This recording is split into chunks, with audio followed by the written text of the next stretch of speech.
ഈശോ മിശിഹായിൽ ഏറ്റവും സ്നേഹിക്കപ്പെട്ടവരെ,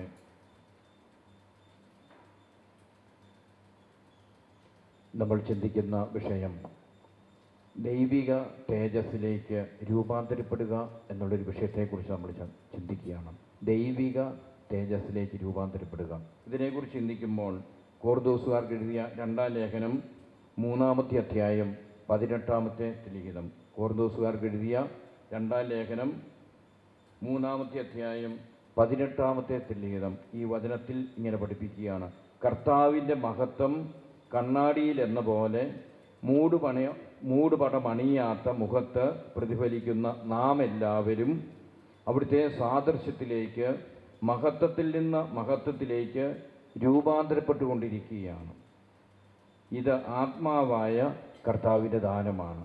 അപ്പോൾ ദൈവത്തിന് വചനം പറയുക, അവിടുത്തെ മഹത്വത്തിലേക്ക്. കർത്താവിൻ്റെ മഹത്വം കണ്ണാടിയിൽ എന്ന പോലെ മൂടുപടമണിയാത്ത മുഖത്ത് പ്രതിഫലിക്കുന്ന നാം എല്ലാവരും അവിടുത്തെ സാദൃശ്യത്തിലേക്ക്, മഹത്വത്തിലേക്ക് രൂപാന്തരപ്പെടുകയാണ്.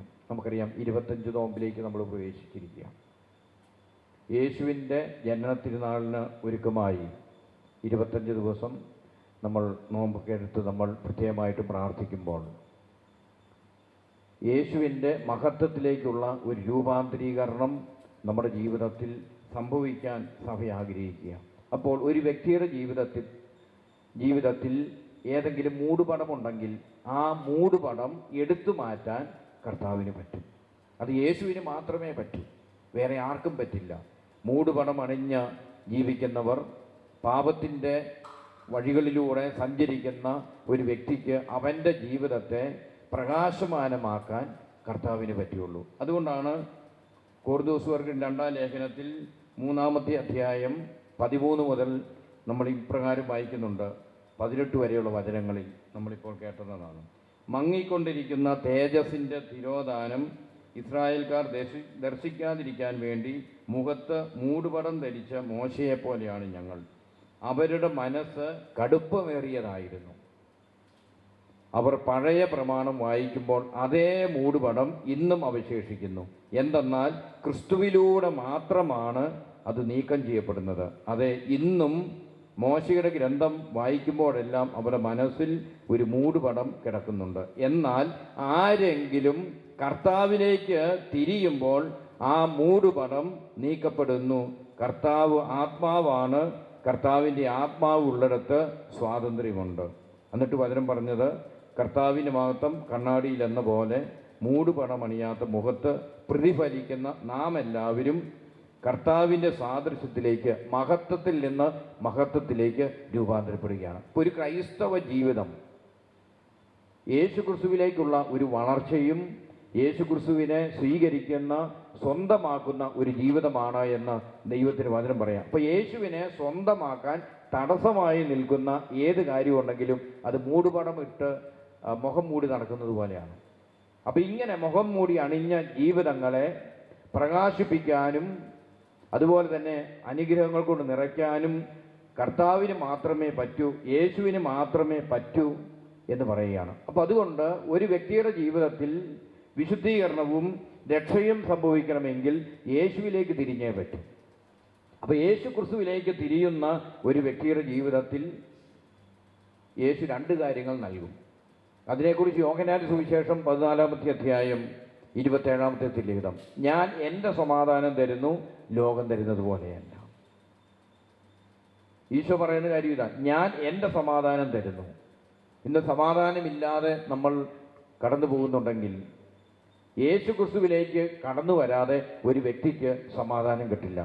എന്തെല്ലാം ഉണ്ടെങ്കിലും, സമ്പത്തുണ്ടെങ്കിലും അതുപോലെ തന്നെ സൗകര്യങ്ങളുണ്ടെങ്കിലും, എന്തുണ്ടെങ്കിലും ശരി, യേശു ക്രിസ്തുവിലേക്ക് കടന്നു വരാതെ ഒരു വ്യക്തിയുടെ ജീവിതത്തിൽ സ്ഥായിയായ ഒരു സമാധാനം തരാൻ പറ്റില്ല. സ്ഥായിയായ ഒരു സമാധാനം കിട്ടില്ല. എന്തുണ്ടെങ്കിലും ശരി, എന്തുണ്ടെങ്കിലും, ഇപ്പം സമ്പത്തായിരിക്കാം, അല്ലെങ്കിൽ സ്ഥാനമാനങ്ങളായിരിക്കാം, അല്ലെങ്കിൽ ഉന്നത പൊസിഷൻസോ ഏതെങ്കിലും പൊസിഷൻസോ, ഏത് കാര്യം ഉണ്ടെങ്കിലും ശരി, യേശുവിലേക്ക് വരാതെ ഒരു വ്യക്തിക്ക് സമാധാനം കിട്ടില്ല. യേശു സമാധാനദാതാവാണ്. എന്നിട്ട് യേശു പറയാം, ഞാൻ തരുന്നത് എൻ്റെ സമാധാനമാണ്, ലോകം തരുന്നത് പോലെയല്ല. ലോകം തരുന്നത് പോലെയുള്ളൊരു സമാധാനം എനിക്ക് തരാൻ ഇല്ല, ഞാൻ എൻ്റെ സമാധാനം തരുന്നു. അപ്പം ഇന്ന് നമ്മുടെ ജീവിതത്തിൽ എത്രമാത്രം സമാധാനം നഷ്ടപ്പെട്ടിട്ടുണ്ടെങ്കിൽ ഈശോയിലേക്കുള്ളൊരു വളർച്ച ഈശോ ആഗ്രഹിക്കുകയാണ്. പറഞ്ഞേ ഹല്ലേലൂയാം. സന്തോഷത്തോട് പറഞ്ഞേ ഹല്ലേലൂയാം, ഹല്ലേലൂയാം. ഞാൻ ഓർക്കുന്നൊരു സംഭവമുണ്ട്. ഒരു അമ്മച്ചി പറഞ്ഞൊരു കാര്യമാണ്, എനിക്ക് സമാധാനമില്ല. ഒരു കാലത്ത് മക്കളുണ്ടായി. ആ സമാധാനത്തിലും അതുപോലെ തന്നെ കൃപയിലുമെല്ലാം ജീവിച്ച നാളുകളിൽ മക്കളെ പഠിപ്പിക്കാൻ വേണ്ടി 5 പേരുണ്ട്. 5 പേരെ പഠിപ്പിക്കാൻ വേണ്ടി അനേകം നാളുകൾ ഉപവാസം എടുത്തു, പ്രാർത്ഥിച്ചു, അതുപോലെ തന്നെ ത്യാഗങ്ങളെടുത്തു, കഷ്ടപ്പെട്ടു, പണിയെടുത്തു. അങ്ങനെ എല്ലാ കാര്യങ്ങളും ചെയ്ത് ഇവരെല്ലാം നല്ല നിലയിൽ, ഒരാളൊഴിച്ച് സകല ആൾക്കാർ അമേരിക്കയിലെത്തി. 4 പേരും അമേരിക്കയിലാണ്, ഒരാൾ മാത്രം കൂടി ഉള്ളൂ.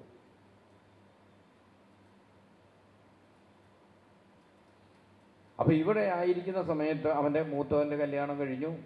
മൂത്തവൻ മാത്രം കൂടി ഉണ്ട്, ബാക്കി എല്ലാവരും പുറത്താണ്. കല്യാണം കഴിഞ്ഞ് ഇവിടെ വന്നു കഴിഞ്ഞപ്പോൾ മരുമോള് കുറച്ച് നാൾ കഴിഞ്ഞപ്പോൾ ജോലിയൊക്കെ ഉണ്ട്, നല്ല ഗവൺമെൻറ് സർവീസ് ജോലി ചെയ്തുകൊണ്ടിരിക്കുന്നതാണ്. ഇവിടെ പറഞ്ഞു, നമ്മൾ താമസിക്കുന്ന വീടും പറമ്പും എല്ലാം ഇങ്ങനെ ഇട്ടാൽ ശരിയാകില്ല, അതുകൊണ്ട് അതെങ്ങനെയെങ്കിലും അമ്മയുടെ കയ്യിൽ നിന്ന് മേടിച്ചെടുക്കണം. ഈ അമ്മ എന്തായാലും മകനല്ലേ, കൊടുത്തേക്കാമെന്ന് വിചാരിച്ചു. എല്ലാം എഴുതി കൊടുത്തു. ഇതെല്ലാം കഴിഞ്ഞപ്പോൾ ഇപ്പം ഇവിടെയും വേണ്ട, അവിടെയും വേണ്ട, ഒരു സ്ഥലത്തും വേണ്ടാത്ത കണ്ടീഷനായി. അവസാനം ഈ ഇവിടുന്ന് പോയി അമേരിക്ക പോയി ചേക്കേറേണ്ടതായിട്ട് വന്നു. അവിടുത്തെ തണുപ്പ് സഹിക്കാൻ പറ്റില്ല. ഈ അമ്മച്ചി ഇടയ്ക്ക് എന്നെ വിളിച്ചിട്ട് പറയാണ്, സൂചി കൊണ്ട് എല്ല് തുളച്ച് കയറുന്ന തണുപ്പാണ്, വയസ്സായി, ഒരു രക്ഷയില്ല, പക്ഷേ ഇവിടെ വന്ന് നിന്നിട്ട് കാര്യമില്ല, നിന്നാൽ മൈൻഡ് ചെയ്യില്ല, ഒരു സമാധാനമില്ല, എന്ത് ചെയ്യാനാണ് ചോദിക്കുന്നത്. അവിടെ സമാധാനമുണ്ട്, പക്ഷേ കാലാവസ്ഥ പറ്റില്ല. ഇവിടെ വന്നു കഴിഞ്ഞാൽ ഇവരുടെ പ്രശ്നമാണ്. ഈ അമ്മച്ചി പറയുകയാണ്, ഒരു സമാധാനമില്ല. ഈ അടുത്ത കാലത്ത് അമ്മച്ചിനോട് പറഞ്ഞൊരു കാര്യമുണ്ട്, സമാധാനമില്ലാതെ അവിടെ കുഴപ്പമൊന്നുമില്ല, പക്ഷെ കാലാവസ്ഥയും അവിടുത്തെ കാര്യങ്ങളായിട്ട് ഒരു സുഹൃത്തുക്കളില്ല, ഒരു പള്ളിയിൽ പോകാനായിട്ട് ഒരു സാഹചര്യമില്ല. കാരണം ഇവരുടെ ജോലി കഴിഞ്ഞിട്ട് വേണം വണ്ടി കൊണ്ട് പള്ളിയിൽ പോകണമെങ്കിൽ. അപ്പോൾ വീട്ടിൽ അടച്ചിട്ട ഒരു മുറിയിൽ തണുപ്പൊന്നുമില്ല, ഹീറ്ററും സംവിധാനമുണ്ട്, പക്ഷേ ആരുമായിട്ടൊരു ബന്ധമില്ല. അപ്പോൾ ഈ അമ്മച്ചി തീരുമാനിച്ചു, എൻ്റെ സമാധാനം മുഴുവൻ നഷ്ടപ്പെട്ടു. ഇവിടെയായിരുന്നു ഇറങ്ങി നടക്കാം, നാട്ടുകാരോട് വർത്തമാനം പറയാം, അവിടെ ആയിരിക്കുമ്പോൾ അതൊന്നും പറ്റുന്നില്ല. അതുകൊണ്ട് കർത്താവിനോട് പ്രാർത്ഥിക്കാൻ തീരുമാനിച്ചു. പഴയ പോലെ ഇരുന്നങ്ങോട്ട് പ്രാർത്ഥിക്കാൻ തീരുമാനിച്ചു. അങ്ങനെ ഇരുന്ന് പ്രാർത്ഥിക്കാൻ തീരുമാനിച്ച് മനസ്സമാധാനത്തിൽ ഇങ്ങനെ പോകുമ്പോൾ അടുത്ത കാലത്ത് എന്നോട് പറഞ്ഞു, എന്തായാലും ദൈവം എൻ്റെ പ്രാർത്ഥന കേട്ടു. എന്നിട്ട് ഈ അമ്മച്ചി പറഞ്ഞു, ഡിവൈൻകാർ ഞങ്ങളുടെ വീടിൻ്റെ അടുത്ത് നടന്നു പോകാനുള്ള ദൂരമുള്ളെന്ന് പറഞ്ഞു, അവിടെ ഒരു ധ്യാന കേന്ദ്രം ആരംഭിക്കുക. ഹല്ലേലൂയ. അപ്പോൾ നടന്നിറങ്ങി പോകുന്ന ദൂരത്തിൽ ഡിവൈൻ ധ്യാന കേന്ദ്രക്കാർ, VC-ക്കാർ അവിടെ വന്നൊരു ധ്യാന കേന്ദ്രം ഇപ്പോൾ ആരംഭിച്ചു. അതുകൊണ്ട് കർത്താവ് എൻ്റെ പ്രാർത്ഥന കേട്ടു.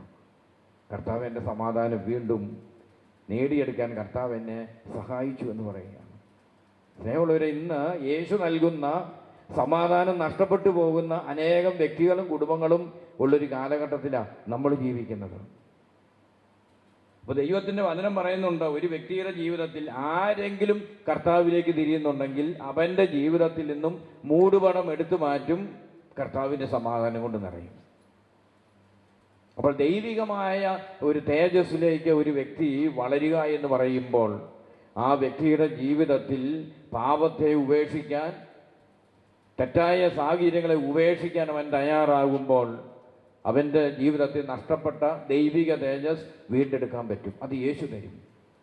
പറഞ്ഞേ ഹല്ലേലൂയാം. സന്തോഷത്തോട് പറഞ്ഞേ ഹല്ലേലൂയാം. അതുകൊണ്ട് സ്നേഹമുള്ളവരെ, ദൈവം നമ്മോട് പറയുക, യേശു ക്രിസ്തുവിലേക്ക് നിങ്ങൾ തിരിയണം, യേശു ക്രിസ്തുവിലേക്ക് തിരിയണം. അപ്പോൾ സമാധാനം നഷ്ടപ്പെട്ടിട്ടുണ്ടെങ്കിൽ ഈ സമാധാനം തരും. ഒന്നാമത്തെ കാര്യം പറയുക. രണ്ടാമത്തെ കാര്യം, യോഹന്നാന്റെ സുവിശേഷം 16-ാമത്തെ അധ്യായം 22-ാമത്തെ തിരുലിഖിതത്തിൽ വചനം പഠിപ്പിക്കുന്നുണ്ട്, അപ്പോൾ നിങ്ങളുടെ ഹൃദയം സന്തോഷിക്കും, നിങ്ങളുടെ ആ സന്തോഷം ആരും നിങ്ങളിൽ നിന്ന് എടുത്തു മാറ്റുകയില്ല. നിങ്ങളുടെ ഹൃദയം സന്തോഷിക്കും, ആ സന്തോഷം ആരും നിങ്ങളുടെ ജീവിതത്തിൽ നിന്നും എടുത്തു മാറ്റുകയില്ല. ഇപ്പം സ്നേഹമുള്ളവരെ, ഈ രക്തസാക്ഷികളുടെ ജീവിതം നമ്മൾ പരിശോധിച്ചാൽ സഹനങ്ങളുടെ എല്ലാം മധ്യത്തിലൂടെ എല്ലാം കടന്നു വരുമ്പോൾ ഉള്ളിൽ ആ സഹനം ഏറ്റെടുക്കാനും മരണത്തെ അഭിമുഖീകരിക്കാനുള്ളൊരു കൃപ അവരുടെ ജീവിതത്തിൽ ഉള്ളിലുണ്ട്. അത് കർത്താവ് നൽകുന്ന ഉള്ളിലുണ്ട്. ഞാൻ വായിച്ചു തുറക്കുന്നുണ്ട്, കഥയാണോ സംഭവമാണെന്നൊന്നും അറിയത്തില്ല. ഒരു ഗായകൻ, ദൈവസ്നേഹം കൊണ്ട് നിറഞ്ഞ ഒരു വ്യക്തി പാട്ട് പാടിക്കൊണ്ടിരിക്കുകയാണ്. പാട്ടുപാടി അങ്ങനെ സന്തോഷിച്ചുകൊണ്ടിരിക്കുന്ന സമയത്ത് പട്ടാൾക്കാർ പിടിച്ച് അകത്തിട്ടു. അതായത് ദൈവത്തെ ആരാധിക്കുകയും അങ്ങനെ പ്രാർത്ഥിക്കുകയും ചെയ്യുന്നവരെല്ലാം ഇങ്ങനെ ഭരണകൂടത്തിൻ്റെ ഭീകരതയുടെ ഭാഗമായി പിടിച്ച് ജയിലിൽ കൊണ്ടുവന്നിട്ടു. അപ്പോൾ ഈ ജയിലിൽ കിടന്ന സമയത്ത് ഈ മനുഷ്യൻ, എല്ലാവരും ജയിലിൽ കിടക്കുകയാണ്, നിരാശപ്പെട്ട് സങ്കടപ്പെട്ട് കിടക്കുന്ന സമയത്ത് ഈ മനുഷ്യൻ ഉള്ളിൽ ദൈവത്തിൻ്റെ ചൈതന്യവും ദൈവകൃപയുള്ളതുകൊണ്ട് ഈ മനുഷ്യൻ അവിടെ ഇരുന്ന് പാട്ട് പാടാൻ തുടങ്ങി. അപ്പോൾ ജയിലിൽ കടന്നവരും പീഡന സ്ഥലത്തായിരിക്കുന്നവരും വലിയ ദുഃഖത്തിലൂടെ കടന്നു പോകുമ്പോൾ ഈ മനുഷ്യൻ പാട്ടുപാടി ദൈവത്തെ സ്തുതിക്കുന്ന കണ്ടപ്പോൾ ഈ ജയിലിൽ കിടക്കുന്നവരും നിരാശരായും ഹതഭാഗ്യരായിട്ടുള്ളവരും ഈ മനുഷ്യൻ പാട്ടുപാടി സന്തോഷിക്കുന്നത് കേട്ട് കഴിഞ്ഞപ്പോൾ ആ കൂടെ കൂടി അവർ അങ്ങനെ ജയിലിലൊരു സന്തോഷവും പ്രശാന്തത ഉണ്ടായപ്പോൾ അവർ വന്ന് ഇവൻ പാട്ട് പാടുന്ന സമയത്ത് ഉപയോഗിച്ചുകൊണ്ടിരുന്ന ഗിത്താറെല്ലാം ഉപയോഗിച്ചാണ് പാടുന്നത്, അത് മേടിച്ച് ഓടിച്ചു കളഞ്ഞു. അപ്പോൾ ഇവനിനി എങ്ങനെ പാടും, ആൾക്കാർ കേൾക്കും എന്നറിയാൻ വേണ്ടി പട്ടാളക്കാരെ കൊണ്ട് ചെയ്യിച്ചു, ഭരണകൂടം ചെയ്യിച്ചു. അത് കഴിഞ്ഞപ്പോൾ ഈ മനുഷ്യൻ ഗിത്താറില്ല, അങ്ങനെ സാധനങ്ങളൊന്നുമില്ല, പക്ഷേ അവിടെ നിന്ന് മനോഹരമായി പാടി ദൈവത്തെ സ്തുതിക്കാൻ തുടങ്ങി. മനോഹരമായി പാടി സ്തുതിക്കാൻ തുടങ്ങി. വീണ്ടും ആ സമൂഹത്തിൽ ഒരു സമാധാനവും സന്തോഷവും എല്ലാം കടന്നു വന്നപ്പോൾ പട്ടാളക്കാർ വന്ന് ഈ മനുഷ്യൻ പാട്ട് പാടുന്നത് കൊണ്ടാണല്ലോ എന്ന് എല്ലാവരെയും സ്നേഹത്തിലും കൂട്ടായ്മയിലും അവിടെ സമാധാനം നൽകുന്നത് എന്ന് തിരിച്ചറിഞ്ഞതുകൊണ്ട് ഈ മനുഷ്യന് നാവ് വെട്ടിക്കളഞ്ഞു. അപ്പോൾ ചോദിച്ചു, നീ ഇനി അങ്ങനെ പാടൂന്ന് ചോദിച്ചു. നീ ഇനി എങ്ങനെ പാടും? ഈ നാവില്ലാത്ത ഈ മനുഷ്യൻ ജയിലിൽ അലൗകികമായ ഒരു സന്തോഷത്തിൽ നിന്ന് ഉന്നതങ്ങളിലേക്ക് കണ്ണുകൾ ഉയർത്തി, ആകാശങ്ങളിലേക്ക് കണ്ണുകൾ ഉയർത്തി ഈ മനുഷ്യൻ നാവില്ല പാടാൻ. പക്ഷേ ഈ ഉള്ളിൽ നിന്നൊരു ഗാനം വന്ന് ഈ മനുഷ്യൻ കാലുകൾ ചലിപ്പിച്ച് താളലയത്തിൽ കാലുകളെല്ലാം ചലിപ്പിച്ച് അലൗകികമായ ഒരു രീതിയിൽ ഈ മനുഷ്യൻ ദൈവത്തെ സ്തുതിച്ചുകൊണ്ടിരിക്കുമ്പോൾ ഈ ജയിലിൽ കിടക്കുന്ന ആൾക്കാർ മുഴുവനും അലൗകികമായ ഈ മനുഷ്യൻ്റെ ആ സംഗീതത്തിൽ അല്ലെങ്കിൽ ആനന്ദത്തിൽ അവിടെ നിൽക്കുന്നവർ മുഴുവനും ഈ മനുഷ്യനോടൊപ്പം താളം ചവിട്ടാൻ തുടങ്ങി. ഇത് കണ്ടു കഴിഞ്ഞപ്പോൾ പട്ടാളക്കാർക്ക് ദേഷ്യമായി. അപ്പോൾ ഇവർ പറയുന്നൊരു കാര്യമുണ്ട്, അവൻ്റെ ഗാനം അവൻ്റെ ഉള്ളിൽ നിന്നാണ്, അവൻ്റെ സംഗീതം അവൻ്റെ ഉള്ളിൽ നിന്നാണ്, അത് നമുക്ക് എടുത്തു കളയാൻ പറ്റില്ല എന്ന് പട്ടാൾക്കാർ പരസ്പരം പറയുകയാണ്. അവൻ്റെ ഗാനം അവൻ്റെ ഉള്ളിൽ നിന്നാണ്. സ്നേഹമുള്ളവരെ, നമ്മുടെ ഉള്ളിൽ ദൈവികമായ തേജസ് ഉണ്ട് എങ്കിൽ, ദൈവത്തിൻ്റെ സാന്നിധ്യം ഉണ്ട് എങ്കിൽ ഈ സാന്നിധ്യത്തെ ആർക്കും എടുത്തു മാറ്റാൻ പറ്റില്ല, അതിനെ തടയാൻ ആർക്കും പറ്റില്ല. അപ്പോൾ ജീവിതത്തിൻ്റെ പ്രതിസന്ധിയിലും സഹനങ്ങളിലൂടെയും കഷ്ടപ്പാടുകളിലൂടെയും എല്ലാം കടന്നു പോകുമ്പോഴും ദൈവത്തിൻ്റെ സാന്നിധ്യമുണ്ടെങ്കിൽ, ദൈവിക തേജസ് ഉള്ളിലുണ്ട് എന്ന തിരിച്ചറിവുണ്ടായെങ്കിൽ ആർക്കും ജീവിതത്തെ തകർത്ത് കളയാൻ പറ്റില്ല.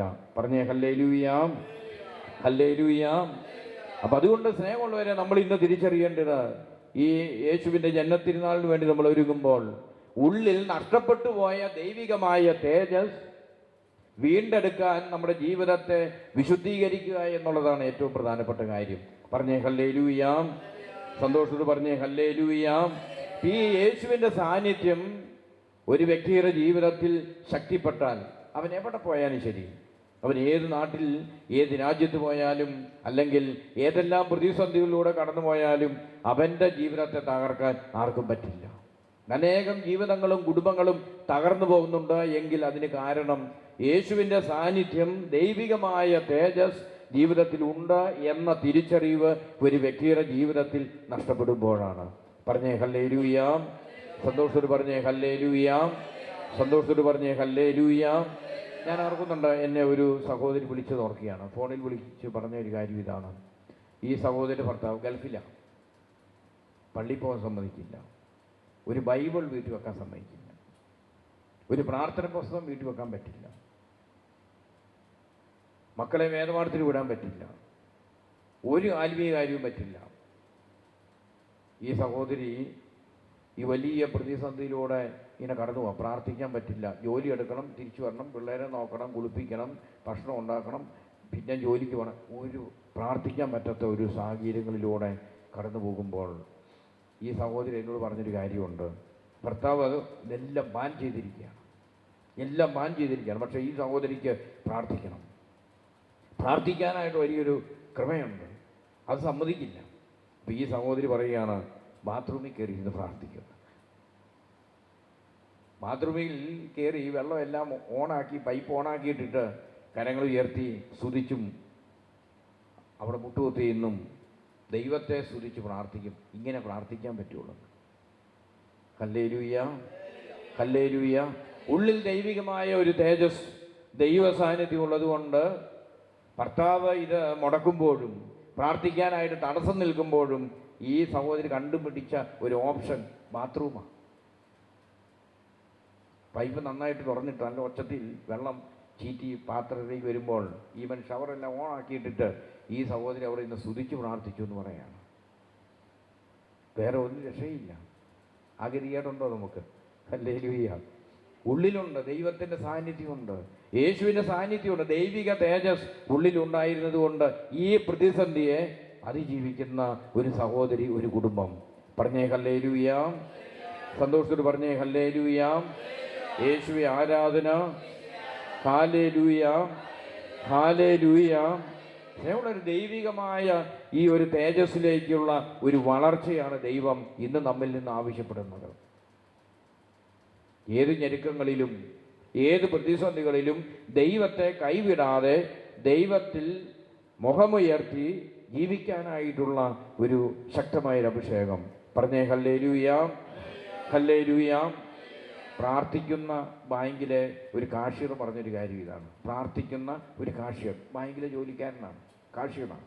അപ്പോൾ ഈ മനുഷ്യൻ കാശ് എണ്ണിക്കൊണ്ടിരിക്കണം. അപ്പോൾ ഈ മനുഷ്യൻ പറയാണ്, ഈ പൈസ അടയ്ക്കാനും മേടിക്കാനും ചെക്ക് എടുക്കുകയും ഇതെല്ലാം ഭയങ്കര ടെൻഷൻ അങ്ങോട്ട് കയറുമെന്ന് പറഞ്ഞു. പിന്നെ വൈകിട്ട് ഇതെല്ലാം കണക്കും കാശും എല്ലാം കറക്റ്റായിട്ട് വേണം പോകാനായിട്ട്. എല്ലാം കമ്പ്യൂട്ടറാണ്. അപ്പോൾ കൃത്യമായിട്ടും ഫിസിക്കലായിട്ടും പൈസയെ കാണണം, അതുപോലെ കണക്കുകൾ ശരിയാകണം. അങ്ങനെ എല്ലാ പ്രതിസന്ധികളും ഞെരുക്കം വരുമ്പോൾ ഈ മനുഷ്യൻ പറയാം, കാശ് എല്ലാം കൂടെ ടെൻഷൻ കയറിയിരിക്കുമ്പോൾ ഈ മനുഷ്യൻ ഓടി ബാത്റൂമിൽ പോകുമെന്ന് പറഞ്ഞു. മൂത്രം ഒഴിക്കാനല്ല. ഈ മനുഷ്യൻ പറയാണ്, ബാത്റൂമിൽ കയറി കുറച്ച് നേരം കൈയൊക്കെ ഉയർത്തി സ്തുതിച്ച് അവിടെ ഇരുന്ന് അങ്ങോട്ട് പ്രാർത്ഥിക്കും. അത് കഴിഞ്ഞ് ഒരു ശക്തി കിട്ടി, ഒരു അഭിഷേകം കിട്ടി, വീണ്ടും വന്ന് കൗണ്ടറിൽ വന്നിരിക്കും, എന്നിട്ട് ഇത് മേടിക്കും എന്ന് പറഞ്ഞു. അപ്പോൾ ജീവിതത്തിൻ്റെ പ്രതിസന്ധിയിലൂടെ കടന്നു പോകുമ്പോൾ, ഞെരുക്കങ്ങളിലൂടെ കടന്നു പോകുമ്പോൾ, അപ്പോൾ അഭിമുഖീകരിക്കുന്ന പ്രശ്നങ്ങളെ അതിജീവിക്കാനുള്ള ശക്തമായിട്ടുള്ള പരിശുദ്ധാത്മാവിൻ്റെ ഒരു പ്രവർത്തനം ഉള്ളിൽ നിന്നുണ്ടാവുകയാണ്. ഉള്ളിൽ നിന്നും ദൈവത്തിൻ്റെ ആത്മാവിൻ്റെ ഒരു പ്രവർത്തനം ഉണ്ടാവുകയാണ്. അത് ഉള്ളിൽ ദൈവത്തിൻ്റെ തേജസ് ഉള്ളത് കൊണ്ടാണ്. ദൈവിക തേജസ്സിലേക്ക് ആത്മാവിലുള്ളൊരു വളർച്ച ജീവിതത്തിൽ, ഈ മനുഷ്യൻ്റെ ജീവിതത്തിൽ വന്നതുകൊണ്ടാണ്. നമ്മെപ്പോലുള്ള മനുഷ്യർ തന്നെ, ഓരോ ജോലി എടുത്ത് ജീവിക്കുന്ന മനുഷ്യൻ. പറഞ്ഞേ ഹല്ലേലൂയ, ഹല്ലേലൂയ. യേശുവേ ആരാധന, ഹല്ലേലൂയ. അതുകൊണ്ട് സ്നേഹമുള്ളവരെ, ഇന്ന് നമ്മൾ ഈ ക്രിസ്മസിന് ഒരുങ്ങുന്ന ഈ 1-ാം തീയതി നമ്മൾ ചിന്തിക്കുമ്പോൾ ദൈവത്തിൻ്റെ ഒരു തേജസ് നമ്മിലുണ്ട്. ഈ തേജസ് നമ്മുടെ ജീവിതത്തിൽ വർദ്ധിപ്പിക്കുക, വളർത്തുക. ആ തേജസ് ദൈവമാണ്. ദൈവത്തോടുള്ളൊരു അടുപ്പം വർദ്ധിപ്പിക്കുക എന്നുള്ളതാണ് ഏറ്റവും പ്രധാനപ്പെട്ട കാര്യം. നമുക്കറിയാം, ലൂക്കാ സുവിശേഷത്തിൽ 2-ാമത്തെ അധ്യായത്തിൽ ആട്ടിടയന്മാർക്ക് നക്ഷത്രം പ്രത്യക്ഷപ്പെടുമ്പോൾ കാണുമ്പോൾ ദൈവത്തിൻ്റെ ദൂതൻ പ്രത്യക്ഷപ്പെട്ട് നക്ഷത്രം കാണുന്ന പോലെ പോകണം എന്നെല്ലാം പറയുമ്പോൾ വചനം പറയുന്നുണ്ട്, 2:9 പറയാം, ദൈവത്തിൻ്റെ മഹത്വം അവരുടെ മേൽ ഇറങ്ങി വന്നു. ദൈവത്തിൻ്റെ മഹത്വം, ദൈവത്തിൻ്റെ തേജസ് അവരുടെ ജീവിതത്തിൽ, ഈ ആട്ടിടയന്മാരുടെ ജീവിതത്തിൽ കടന്നു വരുമ്പോൾ ഇവർക്ക് ഭയപ്പാടൊക്കെ ഉണ്ടായി. ഈ ദൈവദൂതൻ പറയുന്ന പോലെ യാത്ര ചെയ്യുക എന്ന് പറഞ്ഞാൽ അത്ര എളുപ്പമൊന്നുമില്ല. എങ്കിലും അവർ അപ്പം സഡനായിട്ട് ആക്ട് ചെയ്യാണ്. ദൈവത്തിൻ്റെ തേജസ് വന്നു, പ്രതിസന്ധി വന്നു. ആട്ടിങ്ങോട്ടിൽ നിന്ന് പിന്നെ ആടിനെല്ലാം ഇട്ടിട്ട് ഈ ഇടയന്മാർ ഉണ്ണീശോയെ കാണാൻ പോകുന്നുണ്ടെങ്കിൽ അതിൻ്റെ അർത്ഥം ദൈവത്തിൻ്റെ ശക്തമായിട്ടുള്ള ആ ഒരു ഇടപെടൽ അവരുടെ ജീവിതത്തിൽ തിറഞ്ഞു, അവർക്ക് തിരിച്ചറിയാൻ പറ്റി, ആ ദൈവിക തേജസ്സിനോട് സഹകരിച്ചു എന്നുള്ളതാണ്. പറഞ്ഞേ ഹല്ലേലൂയാം, ഹല്ലേലൂയാം, ഹല്ലേലൂയ പറഞ്ഞേ ഹല്ലേലൂയാം, ഹല്ലേലൂയാം. ഇപ്പൊ ദൈവിക തേജസ്സിനോട് ആരെല്ലാം സഹകരിക്കുന്നുണ്ടോ അവരുടെ ജീവിതത്തെ കർത്താവ് ഉയർത്തും. ദൈവിക തേജസ് അത് ദൈവമാണ്. അപ്പൊ ദൈവത്തിൻ്റെ നമ്മിലുള്ള ഈ സാന്നിധ്യത്തെ ആരെല്ലാം തിരിച്ചറിയുന്നുണ്ടോ, അതിനോട് ആരെല്ലാം പ്രതികരിക്കുന്നുണ്ടോ, പോസിറ്റീവായിട്ട് ആ ദൈവിക തേജസ് വളർത്താൻ ശ്രമിക്കുന്നുണ്ടോ, അവരുടെ ജീവിതങ്ങൾ അനുഗ്രഹത്തിന്റെ ജീവിതങ്ങളാണ്. പറഞ്ഞേ ഹല്ലേലൂയാം, ഹല്ലേലൂയ. അപ്പൊ ഇന്ന് നമ്മുടെ ജീവിതങ്ങൾ അനുഗ്രഹിക്കപ്പെടുന്നില്ലെങ്കിൽ, ഇന്ന് നമ്മുടെ ജീവിതത്തിന്റെ പ്രതിസന്ധികളിൽ മാത്രം നമ്മൾ നട്ടം തിരിഞ്ഞോട് നടക്കുന്നുണ്ടെങ്കിൽ, നമ്മൾ തിരിച്ചറിയണം നമ്മിലുള്ള ഈ ദൈവിക തേജസ്, ആ ദൈവ സാന്നിധ്യം, ആ ദൈവവുമായി ഏതെങ്കിലും വിധത്തിൽ പൊരുത്തപ്പെട്ടു പോകുന്നില്ലെങ്കിൽ, ഏതെങ്കിലും വിധത്തിൽ ദൈവത്തോട് രമ്യതപ്പെട്ടു പോകാൻ പറ്റാതെ ജീവിതം മുമ്പോട്ട് പോകുന്നുണ്ടെങ്കിൽ നമ്മൾ രമ്യതപ്പെടുത്തണം. ദൈവവുമായി രമ്യതയിലേക്ക് നമ്മൾ കടന്നു വരണം. ആ ദൈവത്തോട് രമ്യതയിലേക്ക് കടന്നു വരാനുള്ള വഴിയാണ് കുമ്പസാരം എന്ന് നമ്മൾ തിരിച്ചറിയണം. കുമ്പസാരം എന്ന കൂദാശ ദൈവത്തിൻ്റെ കരുണ ഒഴുകുന്ന സ്ഥലമാണ്. അതുകൊണ്ടാണ് വിശുദ്ധ മറിയം ത്രേസ്യയൊക്കെ പറയുന്നത്, കുമ്പസാരക്കൂടിനെ വിളിക്കുന്നത് കരുണയുടെ ആശുപത്രി എന്നാണ്. വിശുദ്ധ മറിയം ത്രേസ്യ പറയുന്ന കുമ്പസാരക്കൂട് എന്ന് പറയുന്നത് കരുണയുടെ ആശുപത്രിയാണ്. നമുക്കറിയാം, ആശുപത്രിയിൽ ഏത് രോഗിക്കും ഏത് സമയത്തും എപ്പോൾ വേണമെങ്കിലും, ഏത് രാത്രിക്കും പകലോ 24 hours കടന്നു ചെല്ലാവുന്നൊരിടമാണ് ആശുപത്രി. അപ്പൊ കുമ്പസാരം എന്ന കൂദാശ, കുമ്പസാരക്കൂട് കരുണയുടെ ആശുപത്രിയാണ് എങ്കിൽ, ദൈവത്തിൻ്റെ കരുണ ഒരു വ്യക്തിയുടെ ജീവിതത്തിലേക്ക്, പാപിയുടെ ഒരു ജീവിതത്തിലേക്ക് 24 hours ഒഴുക്കാൻ കർത്താവ് തയ്യാറാണ്. പറഞ്ഞേ ഹല്ലേലൂയാം, സന്തോഷത്തോട് പറഞ്ഞേ ഹല്ലേലൂയാം, ഹല്ലേലൂയാം. അപ്പൊ ദൈവത്തിന്റെ കരുണയുടെ ഈ ആശുപത്രിയെ സ്വീകരിക്കുന്ന, ആ ആശുപത്രിയിലേക്ക് കടന്നു ചെല്ലുന്ന ഒരു വ്യക്തിയുടെ ജീവിതത്തിൽ ദൈവിക തേജസ് നഷ്ടപ്പെട്ടിട്ടുണ്ടെങ്കിൽ അത് വീണ്ടെടുക്കാൻ പറ്റും.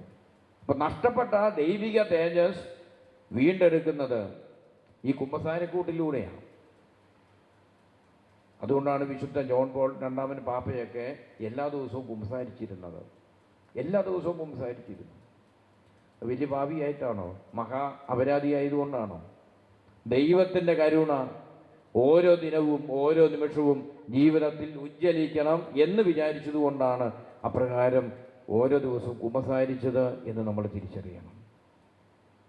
അതുകൊണ്ട് സ്നേഹമുള്ളവരെ, യാക്കോബിൻ്റെ ലേഖനത്തിൽ 5-ാമത്തെ അധ്യായം 11 മുതൽ 16 വരെയുള്ള വചനങ്ങളിൽ നമ്മൾ പാപം ഏറ്റുപറയുമ്പോൾ ദൈവത്തിൻ്റെ കരുണ നമ്മുടെ ജീവിതങ്ങളിൽ സമൃദ്ധമായി വർഷിക്കപ്പെടുന്നതിനെക്കുറിച്ച് വചനം പറയുകയാണ്. നമുക്ക് വചനം ഏറ്റുപറഞ്ഞാലോ? വലതുകരം ഉയർത്തി, എല്ലാവരും വലതുകരം ഉയർത്തി ഈ വചനം ഏറ്റുപറഞ്ഞുകൊണ്ട് ഇതിൻ്റെ ഒരു അഭിഷേകം ജീവിതത്തിൽ ഉണ്ടാകാൻ യാക്കോബ് 5:11 മുതൽ 16 വരെയുള്ള വചനങ്ങൾ, നിങ്ങളിൽ ആരെങ്കിലും രോഗിയാണെങ്കിൽ സഭയിലെ ശ്രേഷ്ഠന്മാരെ വിളിക്കട്ടെ. അവർ കർത്താവിന്റെ നാമത്തിൽ അവനെ തൈലാഭിഷേകം ചെയ്ത് അവന് വേണ്ടി പ്രാർത്ഥിക്കട്ടെ. വിശ്വാസത്തോട് കൂടെയുള്ള പ്രാർത്ഥന രോഗിയെ സുഖപ്പെടുത്തും. കർത്താവ് അവനെ എഴുന്നേൽപ്പിക്കും. അവൻ പാപം ചെയ്തിട്ടുണ്ടെങ്കിൽ അവിടുന്ന് അവന് മാപ്പ് നൽകും. നിങ്ങൾ സൗഖ്യം പ്രാപിക്കാനായി പരസ്പരം പാപം ഏറ്റുപറയുകയും പ്രാർത്ഥിക്കുകയും ചെയ്യുവിൻ. നിങ്ങൾ സൗഖ്യം പ്രാപിക്കാനായി പരസ്പരം പാപം ഏറ്റുപറയുകയും പ്രാർത്ഥിക്കുകയും ചെയ്യുവിൻ. ഹല്ലേലൂയാം, ഹല്ലേലൂയാം, ഹല്ലേലൂയാം. അതുകൊണ്ടാണ് ഫ്രാൻസിസ് പാപ്പ പറയുന്നൊരു കാര്യമുണ്ട്. കാരുണ്യത്തിന് മുഖം എന്ന് പറയുന്ന അപ്പസ്തോലിക ആഹ്വാനത്തിൽ 17-ാമത്തെ ഖണ്ഡികയിൽ പറയുന്നൊരു കാര്യമുണ്ട്. കുറ്റങ്ങൾ ക്ഷമിക്കുക എന്നത് ദൈവത്തിൻ്റെ കരുണാർദ്ര സ്നേഹത്തിൻ്റെ ഏറ്റവും മഹത്തായ പ്രകാശനമാണ്. കുറ്റങ്ങൾ ക്ഷമിക്കപ്പെടുന്നത് ദൈവത്തിൻ്റെ കരുണാർദ്ര സ്നേഹത്തിൻ്റെ ഏറ്റവും വലിയ മഹത്തായ പ്രകാശനം. എന്നിട്ട് പറയാം, തങ്ങളുടെ സ്വന്തം കൈകൊണ്ട് ദൈവകാരുണ്യത്തിൻ്റെ മഹത്വം സ്പർശിക്കാൻ ആളുകളെ അനുരഞ്ജന കൂദാശ പ്രാപ്തരാക്കുന്നു. എന്താ പറഞ്ഞത്? തങ്ങളുടെ സ്വന്തം കൈകൾ കൊണ്ട് ദൈവകാരുണ്യത്തിൻ്റെ മഹത്വം സ്പർശിക്കാൻ കുമ്പസാരം എന്ന കൂദാശ സഹായിക്കുന്ന പറഞ്ഞു. അപ്പൊ ദൈവത്തിൻ്റെ കരുണയുടെ ആ ഒരു മഹത്വം സ്പർശിക്കാൻ എന്ന് പറഞ്ഞാൽ അതൊരു ടാഞ്ചിബിൾ ആയിട്ടുള്ള കാര്യമാണ്, തൊടാൻ പറ്റുന്നതാണ്. അപ്പൊ ദൈവത്തിൻ്റെ കരുണ നമുക്ക് തൊടണമെങ്കിൽ കുമ്പസാരം എന്ന കൂദാശയിലേക്ക് കടന്നു വരുന്ന ഒരു വ്യക്തിയുടെ ജീവിതത്തിൽ പറ്റുമെന്നാണ് പറയുന്നത്. ഇപ്പൊ കുമ്പസാരം നിസാരമല്ല, ദൈവത്തിൻ്റെ കരുണ സ്പർശിക്കാൻ പറ്റുമെന്നാണ് പറഞ്ഞത് കുമ്പസാരിക്കുന്ന ഒരു വ്യക്തിക്ക്. ഇന്ന് ദൈവത്തിൻ്റെ കരുണ സ്പർശിക്കാൻ നമുക്ക് പറ്റുന്നില്ലെങ്കിൽ അതിന് കാരണമെന്ന് പറയുന്നത് കുമ്പസാരത്തിന് ആ കൂദാശ സ്വീകരിക്കാൻ നമ്മൾ ശ്രദ്ധിക്കുന്നില്ലേ എന്ന് നമ്മൾ ചിന്തിക്കണം. ശ്രദ്ധിക്കുന്നില്ലെങ്കിൽ കുമ്പസാരം എന്ന കൂദാശ യോഗ്യതയോടെ സ്വീകരിക്കുന്ന ഒരു വ്യക്തിക്ക് ദൈവത്തിൻ്റെ കരുണ സ്പർശിക്കാൻ പറ്റും. ധൂർത്തപുത്രനാണ് അതാ ചെയ്തത്. അപ്പ തെറ്റി എന്ന് പന്നിക്കുഴിയിൽ കിടന്ന് അവൻ അത് ഏറ്റുപറഞ്ഞു, നേരെ ഏറ്റോടി അപ്പൻ്റെ സന്നിധിയിലേക്ക് ഓടിയപ്പോൾ ദൈവത്തിൻ്റെ കരുണ സ്പർശിക്കാൻ ഈ ധൂർത്തപുത്രന് പറ്റുകയാണ്. പറഞ്ഞേ ഹല്ലേലൂയ, ഹല്ലേലൂയ. അപ്പം അതുകൊണ്ട് ദൈവത്തിൻ്റെ വചനം പറയാം, അനുതപിക്കുന്ന എല്ലാവർക്കും കുമ്പസാരം എന്ന കൂദാശ യഥാർത്ഥ ആന്തരിക സമാധാനത്തിൻ്റെ സ്രോതസ്സാണ്. അപ്പൊ കുമ്പസാരിക്കുന്ന ഒരു വ്യക്തിക്ക് കുമ്പസാരം എന്ന കൂദാശ യഥാർത്ഥ ആന്തരിക സമാധാനത്തിൻ്റെ സ്രോതസ്സാണ്. അതുകൊണ്ടാണ് നമ്മൾ നേരത്തെ കണ്ടത് യോഹന്നാൻ 14:22 യോഹന്നാൻ 16:22. അപ്പൊ ഈ രണ്ട് കാര്യം, ദൈവത്തിൻ്റെ സമാധാനം അവന് കിട്ടി, അതുപോലെ ദൈവം തരുന്ന സന്തോഷം അവൻ്റെ ജീവിതത്തിൽ നിന്നും വിട്ടുപോവുകയില്ല. ആ സന്തോഷം നിരന്തരം അവൻ്റെ ജീവിതത്തിൽ ഉണ്ടാകും എന്ന് വെളിപ്പെടുത്താൻ കാരണം ദൈവത്തിൻ്റെ ഈ കുമ്പസാരം എന്ന കൂദാശയുടെ മഹത്വത്തെ സൂചിപ്പിക്കുക.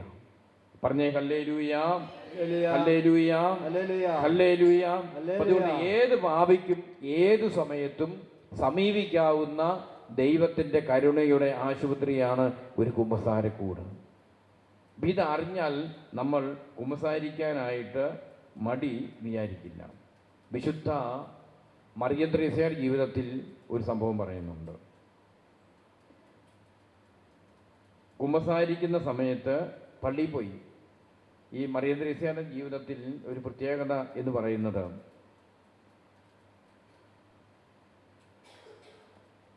ദൈവത്തിൻ്റെ കരുണ മനുഷ്യരിലേക്ക് ഒഴുകുന്ന വലിയ ഒരു കേന്ദ്രം കുമ്പസാരക്കൂടെന്ന തിരിച്ചറിവുണ്ടായി. അതുകൊണ്ടാണ് കരുണയുടെ ആശുപത്രി എന്ന് പറയുന്നത്. അതുകൊണ്ട് ഈ മറിയം ത്രേസ്യയുടെ ജീവിതത്തിൽ ഒരു പ്രത്യേകത എന്ന് പറയുന്നത് പാപികളുടെ മാനസാന്തരത്തിന് വേണ്ടി പ്രാർത്ഥിക്കും. അതിനുള്ള ഏറ്റവും വലിയൊരു വഴി എന്ന് പറയുന്നത് ദേവാലയത്തിൽ നേരത്തെ പോവുക എന്നുള്ളതാണ്. ഇപ്പം ദേവാലയത്തിൽ നേരത്തെ പോകും, ഇടവക ദേവാലയത്തിൽ പോകും. മഠത്തിലെ കന്യാസ്ത്രീയായിരുന്ന ഈ മറിയം ത്രേസ്യ നേരത്തെ ഇടവക ദേവാലയത്തിൽ പോകും. അങ്ങനെ ഇടവക ദേവാലയത്തിൽ പോയി അപ്പോൾ കുമ്പസാരിക്കുന്നവർക്ക് വേണ്ടി പ്രാർത്ഥിക്കും. അപ്പോൾ കുമ്പസാരിക്കൊണ്ട് ആരൊക്കെ പ്രാർത്ഥിക്കുന്നുണ്ടോ അവർക്ക് വേണ്ടി പ്രാർത്ഥിക്കും. അപ്പോൾ അങ്ങനെ അവർക്ക് വേണ്ടി മാധ്യസ്ഥം വഹിച്ച് പ്രാർത്ഥിക്കും. അങ്ങനെ ഒരു ദിവസം ഒരാൾ കുമ്പസാരിക്കുമ്പോൾ അയാൾക്ക് വേണ്ടി മുട്ടുകുത്തി കര ഉയർത്തി പ്രാർത്ഥിച്ചുകൊണ്ടിരിക്കുകയാണ് മറിയം ത്രേസ്യ. ആ കുമ്പസാരിക്കുന്നയാൾ യഥാർത്ഥ അനുതാപത്തോടെ പാപം ഏറ്റുപറഞ്ഞ് കുമ്പസാരിക്കണം. ദൈവത്തിൻ്റെ കൃപ കടന്നു വരണം. അതിനുവേണ്ടി മുട്ടുകുത്തി കരങ്ങൾ ഉയർത്തി മറിയം ത്രേസ്യ ആ കുമ്പസാരിക്കുന്ന വ്യക്തിക്ക് വേണ്ടി പ്രാർത്ഥിച്ചു. അപ്പോൾ ഈ സമയത്ത് അയാൾക്ക് നല്ലൊരു കുമ്പസാരം നടത്താൻ പറ്റി. നല്ല കുമ്പസാരം നടത്തി. അപ്പോൾ കുമ്പസാരം കഴിഞ്ഞപ്പോൾ ഒരു സർപ്പം അയാളിൽ നിന്ന് ഇറങ്ങിപ്പോകുന്നത് മറിയം ത്രേസ്യ കണ്ടു. ഒരു സർപ്പം ഇറങ്ങിപ്പോകുന്നത് കണ്ടു. അപ്പോൾ ഈ സർപ്പം മറിയം ത്രേസ്യയോട് പറഞ്ഞു, നീ കാരണം എനിക്ക് അയാളിൽ ഇരിക്കാൻ വയ്യ, അതുകൊണ്ട് ഞാൻ നിന്നെ ആക്രമിക്കും. നീ കാരണം എനിക്ക് അയാളിൽ ഇരിക്കാൻ പറ്റില്ല, കാരണം നല്ല കുമ്പസാരം അയാൾ നടത്തി നിന്റെ മധ്യസ്ഥ പ്രാർത്ഥന വഴി.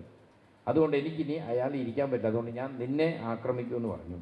അപ്പോൾ മറിയം തെരേസയ്ക്ക് നല്ല ബോധ്യമുണ്ട്, ദൈവത്തിൽ ആശ്രയിക്കുന്ന കൃപയെ ജീവിക്കുന്ന ഒരു വ്യക്തിയെ പിശാച് തൊട്ടില്ല എന്നും. അതുകൊണ്ട് മറിയം തെരേസ വീണ്ടും മധ്യസ്ഥ പ്രാർത്ഥന തുടർന്നു. അനേകർ കുമ്പസാരിച്ചു എന്ന് പറയുകയാണ്, നല്ല കുമ്പസാരം നടത്തിയെന്ന് പറയുകയാണ്. പറഞ്ഞേ ഹല്ലേലൂയാം, ഹല്ലേലൂയാം, ഹല്ലേലൂയാം, ഹല്ലേലൂയാം, ഹല്ലേലൂയാം, ഹല്ലേലൂയാം, ഹല്ലേലൂയാം. ഹല്ലേലൂയാം. അപ്പം ഇങ്ങനെ മറിയം തെരേസ നേരത്തെ പോയിരുന്ന് പ്രാർത്ഥിക്കും, പള്ളിയിൽ പോയിരുന്ന് അപ്പം കുമ്പസാരിക്കുന്നവർക്ക് വേണ്ടി പ്രാർത്ഥിക്കും. ഇത് പാപികളുടെ മാനസാന്തരം ആഗ്രഹിക്കുന്ന, ദൈവസ്നേഹം കൊണ്ട് നിറഞ്ഞ ദൈവിക തേജസ്സുള്ള ഒരു വ്യക്തിയിൽ നിന്നും വരുന്ന ഔട്ട്കം ഇതാണ്. അപ്പം ദൈവിക തേജസ്സുള്ള ഒരു വ്യക്തിയുടെ ജീവിതത്തിൽ നിന്നും പുറത്തേക്ക് വരുന്ന ഫലം എന്ന് പറയുന്നത് ഇതാണ്. അപ്പം അങ്ങനെ വേറൊരു സമയത്ത് മറിയം തെരേസ ഇങ്ങനെ പള്ളിയിൽ വരുന്ന പ്രാർത്ഥിച്ചുകൊണ്ടിരിക്കുന്ന സമയത്ത് പിശാച് പറയാണ്, ഓരോരുത്തരെ പുറകിൽ വന്ന് നിന്ന് കുമ്പസാരിക്കാൻ ലൈനായിട്ട് നിന്ന് ഓരോരുത്തരെയും പുറകിൽ വന്ന് ഇങ്ങനെ ചെവിയിൽ മന്ത്രിച്ചുകൊണ്ട് പറഞ്ഞു. അത് മറിയം തെരേസ കേൾക്കുകയാണ്, നീ പാപം പറയണ്ട, നിന്നെപ്പോലെയുള്ള ഒരു മനുഷ്യനായി കുമ്പസാരിക്കൂട്ടിയിരിക്കുന്നത്, അതുകൊണ്ട് നീ എങ്ങനെയാ നിന്റെ പാപമെല്ലാം ഈ മനുഷ്യരോട് പറഞ്ഞു, നിനക്ക് നാണമില്ലെന്ന് ചോദിച്ചു. നിന്നെപ്പോലെ ഒരു മനുഷ്യനല്ലേ കുമ്പസാരിക്കൂട്ടിയിരിക്കുന്നത്, അതുകൊണ്ട് നിന്റെ പാപമെല്ലാം പറയാൻ നിനക്ക് നാണമില്ലെന്ന് ചോദിച്ചു. അപ്പോൾ പിശാചുകൾ മറിയം തെരേസയോട് പറഞ്ഞു, നീ ഒരു നിഗളിയാന്ന് പറഞ്ഞു. നിഗളിയാണ്, നീ വീട്ടിൽ പോകാൻ പറഞ്ഞു. ഇവിടെ എന്തിനാ വന്നത്, നീ വീട്ടിൽ പോയി നിന്റെ പണിയൊക്കെ നോക്കാൻ പറഞ്ഞു. അപ്പം മറിയം തെരേസ മധ്യസ്ഥ പ്രാർത്ഥന നടത്തി അവർ ശരിയായിട്ടുള്ള കുമ്പസാരം നടത്തും. അതുകൊണ്ട് പിശാച് പറഞ്ഞു, നീ നിഗളിയാണ്, നീ വീട്ടിൽ പോയിരിക്കുക, നിന്റെ പണി നോക്കാൻ പറഞ്ഞു. അപ്പോൾ മറിയം തെരേസ ഈ പിശാചിനോട് പറഞ്ഞെന്നാണ് പറഞ്ഞത്. പിശാചുക്കളോട് പറയുകയാണ്, നിനക്ക് പള്ളിയിൽ എന്താ കാര്യം ചോദിച്ചു, നിനക്ക് ഈ പള്ളിയിൽ എന്താ കാര്യം, നീ പുറത്തു പോകണം, ഇത് ദൈവത്തിൻ്റെ ആലയമാണ്, ഇത് ഞങ്ങളുടെ സ്ഥലമാണ്, അതുകൊണ്ട് നീ പുറത്തു പോകാൻ പറഞ്ഞു. അങ്ങനെ പുറത്ത് പറഞ്ഞു വിട്ടുവെന്ന് ജീവചരിത്രത്തിൽ പറയുന്നത് ഞാൻ വായിച്ചത് ഓർക്കുകയാണ്. പറഞ്ഞേ ഹല്ലേലൂയാ, സന്തോഷത്തോട് പറഞ്ഞേ ഹല്ലേലൂയാ. അതുകൊണ്ട് സ്നേഹമുള്ളവരെ, നമ്മൾ തിരിച്ചറിയണം, നമ്മൾ ഈ ഒരു 25 നോമ്പിൽ യേശുവിൻ്റെ ക്രിസ്തുവിൻ്റെ ജനത്തിരുന്നാളെല്ലാം ഒരുക്കമായിട്ട് നമ്മളിവിടെ ഇന്ന് ദേവാലയത്തിൽ ആയിരിക്കുമ്പോൾ ദൈവിക തേജസ് നമ്മുടെ ജീവിതത്തിൽ നഷ്ടപ്പെട്ടു പോയിട്ടുണ്ടെങ്കിൽ ആ നഷ്ടപ്പെട്ട ദൈവിക തേജസ് വീണ്ടെടുക്കാൻ നമ്മൾ കുമ്പസാരമെന്ന കൂദാശ യോഗ്യതയോടെ സ്വീകരിച്ച് ആ ദൈവിക തേജസ്സിലേക്ക് വീണ്ടും നമ്മൾ കടന്നു വരണം. അതുകൊണ്ടാണ് ക്രിസ്തുവിലേക്ക് കടന്നു വരുന്നവൻ പുതിയ സൃഷ്ടിയായി മാറുമെന്ന് പറയുന്നതിന് കാരണം. ഗലാത്യ 6:15 പറയാണ്, ഒരു പുതിയ സൃഷ്ടിയാവുക എന്നതാണ് പരമപ്രധാനം. അപ്പം അതുകൊണ്ട് നമുക്ക് നമ്മുടെ ഈ ആത്മീയ ജീവിതം എന്ന് പറയുന്നത് കുറച്ച് കാര്യങ്ങൾ ചെയ്തു കൂട്ടുന്നതിലല്ല, കുറച്ച് ആത്മീയ കാര്യങ്ങൾ ചെയ്തു കൂട്ടുന്നതിലല്ല, മറിച്ച് ഈ ആത്മീയമായ ശുശ്രൂഷകളിൽ നമ്മൾ പങ്കെടുക്കുമ്പോൾ, വചനം കേൾക്കുമ്പോൾ, ദൈവവചനം വായിക്കുമ്പോൾ, പരിശുദ്ധ കുർബാനയിൽ പങ്കെടുക്കുമ്പോൾ, ജപമാല ചൊല്ലി പ്രാർത്ഥിക്കുമ്പോൾ, അതുപോലെ തന്നെ നമ്മൾ ഏതെങ്കിലും വ്യക്തിപരമായ സുഹൃതങ്ങൾ അഭ്യസിക്കുമ്പോൾ, കുരിശിന് വഴി ചൊല്ലി പ്രാർത്ഥിക്കുമ്പോൾ, ഇതിലൂടെയെല്ലാം ലക്ഷ്യം വയ്ക്കേണ്ട ഒരു കാര്യമെന്ന് പറയുന്നത് ദൈവികമായ തേജസ്സിലേക്കുള്ള ഒരു രൂപാന്തരീകരണമാണ്, ഒരു വളർച്ച. രൂപാന്തരീകരണം പ്രാപിക്കണം, ഒരു വളർച്ച. ദൈവിക തേജസ്സിലേക്ക് എത്രമാത്രം വളരാൻ പറ്റി എന്ന് ചിന്തിക്കുന്നല്ല. നമുക്ക് ഇത്ര വയസ്സുണ്ട്, ഓരോരുത്തരുടെയും പ്രായം ഒന്ന് മനസ്സിൽ ചിന്തിച്ചേ, ഓരോരുത്തരുടെയും പ്രായം ചിന്തിച്ചേ. ഈ കുമ്പസാരിക്കാതെ പോയിട്ടുണ്ടോ? ഒത്തിരി ആത്മീയ കാര്യങ്ങൾ നമ്മൾ ചെയ്തവനാണ്, ഒത്തിരി വചനം കേട്ടിട്ടുള്ളവനാണ്, ഒത്തിരി പരിശുദ്ധ വചനം അർപ്പിച്ചിട്ടുണ്ട്. ഇതെല്ലാം ഇന്ന് നമ്മൾ അവിടെ നിർത്തി ഒന്ന് ചിന്തിച്ചാൽ ദൈവികമായ ഒരു തേജസ്സിലേക്ക് ഒരു രൂപാന്തരീകരണം സംഭവിച്ചോ എന്ന് നമ്മൾ ചിന്തിക്കണം. ദൈവികമായ ഒരു വളർച്ച, ആത്മീയമായ ഒരു പുരോഗതി ജീവിതത്തിൽ എത്രമാത്രം നമ്മെ ബലപ്പെടുത്തി എന്ന് നമ്മൾ ചിന്തിച്ചാൽ അത് കൃപയുടെ നാളുകളായി മാറും. പറഞ്ഞേ ഹല്ലേലൂയാ, ഹല്ലേലൂയാ, യേശുവേ ആരാധന, ഹല്ലേലൂയാ, ഹല്ലേലൂയാ. കത്തോലിക്ക സഭയുടെ മതബോധന ഗ്രന്ഥം 1440. അതുകൊണ്ട് നമ്മൾ പാപത്തിൽ നിന്നെല്ലാം മാറി ഒരു നവീകരണം നമ്മുടെ ജീവിതത്തിൽ ഉണ്ടാകേണ്ട ആവശ്യകതയെക്കുറിച്ചെല്ലാം പറയുമ്പോൾ ഇങ്ങനെ പഠിപ്പിക്കുന്നുണ്ട്. പാപം പ്രാഥമികമായി ദൈവത്തിൻ്റെ ഹൃദയത്തിന് ഏൽപ്പിക്കുന്ന ഒരു ക്ഷതമാണ്. അവിടുത്തോടുള്ള ബന്ധത്തിൻ്റെ ഭഞ്ജനമാണ്. അതേസമയം അത് സഭയുമായുള്ള ബന്ധത്തിന് ക്ഷതമേൽപ്പിക്കുന്നു. ഇക്കാരണത്താൽ മാനസാന്തരം ദൈവം നൽകുന്ന പൊറുതിയും സഭയുമായുള്ള അനുരഞ്ജനവും സാധ്യമാക്കുന്നു. അപ്പോൾ സ്നേഹമുള്ളവരെ, ഈ പറഞ്ഞ കത്തോലിക്ക സഭയുടെ മതബോധ കേന്ദ്രത്തിൻ്റെ സന്ദേശം എന്ന് പറയുന്ന ഇതാണ്. 3 കാര്യങ്ങൾ പറയുക. പാപം എന്ന് പറഞ്ഞാൽ ദൈവത്തിൻ്റെ ഹൃദയത്തിന് ഏൽക്കുന്ന ക്ഷതമാണ് പാപം, ഒന്നാമത്തെ കാര്യം. രണ്ടാമത്തെ കാര്യം, ദൈവത്തോടുള്ള ബന്ധത്തിൽ ഏൽക്കുന്ന ഒരു ക്ഷതമാണ് പാപം. 3, സഭയുമായിട്ടുള്ള ബന്ധത്തിൽ ഏൽക്കുന്ന ക്ഷതം. അപ്പോൾ 3 ക്ഷതങ്ങളാണ് പാപം എന്ന് പറയുമ്പോൾ. 1, ദൈവത്തിൻ്റെ ഹൃദയത്തിൽ ഏൽക്കുന്ന ഒരു ക്ഷതം. നമ്മൾ പാപം ചെയ്യുമ്പോൾ ആ ദൈവത്തിൻ്റെ ഹൃദയവുമായി നമ്മുടെ ആ ബന്ധത്തെ തകർത്ത് കളയുന്നു. ദൈവവുമായിട്ടുള്ള നമ്മുടെ വ്യക്തിപരമായ ബന്ധങ്ങൾ ജീവിതത്തിൽ നശിക്കുന്നു. അതുപോലെ തന്നെ സഭയുമായുള്ള കൂട്ടായ്മ നഷ്ടപ്പെടുന്നു. അപ്പോൾ ഈ 3 കാര്യങ്ങൾ നമ്മുടെ ജീവിതത്തിൽ മാനസാന്തരത്തിലേക്കും ഉപസാരത്തിലേക്കും കടന്നു വരുമ്പോൾ പാപത്തിൽ നിന്ന് ഒരു പൊറുതി ലഭിക്കും. അതുപോലെ തന്നെ തിരുസഭയുമായിട്ടുള്ള ഒരു അനുരഞ്ജനം ജീവിതത്തിൽ സംഭവിക്കുകയാണ്. അപ്പം അതുകൊണ്ട് നമ്മുടെ ജീവിതത്തിൽ പ്രത്യേകമായിട്ട് നമുക്ക് ഇന്ന് വിലയിരുത്തുകയും പരിശോധിക്കുകയും ചെയ്യേണ്ട വളരെ പ്രധാനപ്പെട്ട കാര്യം, ക്രിസ്തുവിൽ നിന്നും നമ്മെ എത്രമാത്രം പാപം അകറ്റിക്കളഞ്ഞു. ക്രിസ്തുവിലേക്ക് ഒരു വ്യക്തി കടന്നു വരുമ്പോൾ അവനിലുള്ള മൂടുപടം, അതായത് പാപം, അതെല്ലാം മാറ്റപ്പെടും. അപ്പം അതുകൊണ്ട് നമുക്ക് ഇന്ന് ഈ ദിവസം പ്രത്യേകമായിട്ട് നമുക്ക് പ്രാർത്ഥിക്കാം. നമ്മുടെ വ്യക്തിപരമായ ക്രിസ്തു അനുഭവം എന്ത്? വ്യക്തിപരമായും ക്രിസ്തുവിൽ വിശ്വസിക്കാനുള്ള ഒരു മനസ്സുണ്ടോ? നമുക്ക് കണ്ണുകളടച്ച് യേശു ക്രിസ്തുവിലേക്കുള്ള ഒരു വളർച്ച നമ്മുടെ എല്ലാ ആത്മീയ ശുശ്രൂഷകളുടെയും ലക്ഷ്യമെന്ന് പറയുന്നതാണ്.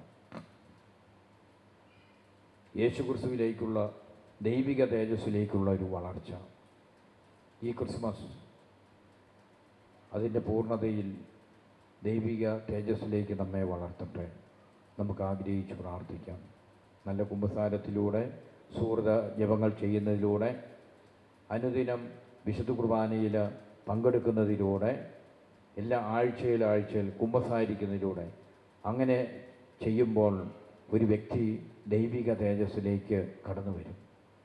അതുകൊണ്ട് നമുക്ക് ദൈവിക തേജസ് കൂടുതൽ നമ്മെ പ്രകാശിപ്പിക്കട്ടെ. നമുക്ക് എഴുന്നേറ്റ് നിൽക്കാം.